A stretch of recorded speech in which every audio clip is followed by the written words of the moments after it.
హైదరాబాద్ గాంధీ భవన్ కు పాలకుర్తి నియోజకవర్గం కాంగ్రెస్ పంచాయతీ చేరింది. క్రమశిక్షణ కమిటీ సమావేశానికి పాలకుర్తి ఎమ్మెల్యే యశస్విని రెడ్డి కాంగ్రెస్ నేతలు హాజరయ్యారు. క్రమశిక్షణ కమిటీ సమావేశంలో పరస్పరం ఫిర్యాదులు చేసుకున్నారు. పార్టీ వ్యతిరేక కార్యకలాపాలకు పాల్పడుతున్నారని హరిప్రసాద్ కృపకిషోర్ పై ఎమ్మెల్యే యశస్విని రెడ్డి ఫిర్యాదు చేశారు. ఝాన్సీ రెడ్డి షాడో ఎమ్మెల్యేగా వ్యవహరిస్తూ పార్టీ నాయకుల్ని పట్టించుకోవడం లేదని హరిప్రసాద్ కృష్ణకిషోర్ ఫిర్యాదు చేశారు. రెండు వర్గాలకు క్రమశిక్షణ కమిటీ నోటీసులు ఇచ్చింది.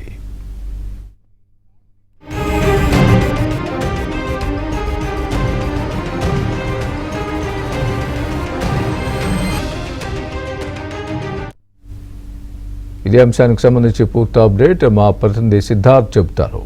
సిద్ధార్థ్. స్వామి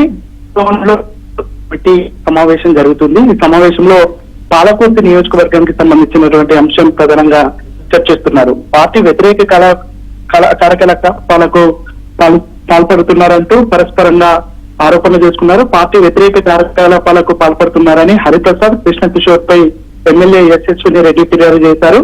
ఝాన్సీ రెడ్డి షాడో ఎమ్మెల్యేగా వ్యవహరిస్తూ పార్టీ నాయకులను పట్టించుకోవడం లేదని హరిప్రసాద్ రెడ్డి కృష్ణకిషోర్ ఫిర్యాదు చేశారు.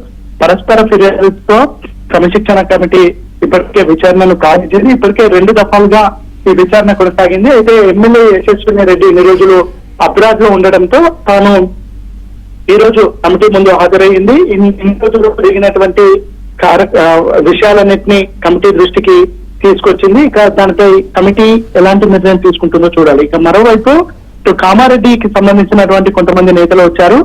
టీపీసీసీ జనరల్ సెక్రటరీగా ఉన్నటువంటి గద్దెం చంద్రశేఖర్ రెడ్డిపై కొంతమంది నాయకులు, అక్కడ కామారెడ్డికి సంబంధించినటువంటి నాయకులు, షబీర్ అలీ వర్గానికి సంబంధించినటువంటి వాళ్ళు కొంతమంది ఫిర్యాదు చేశారు.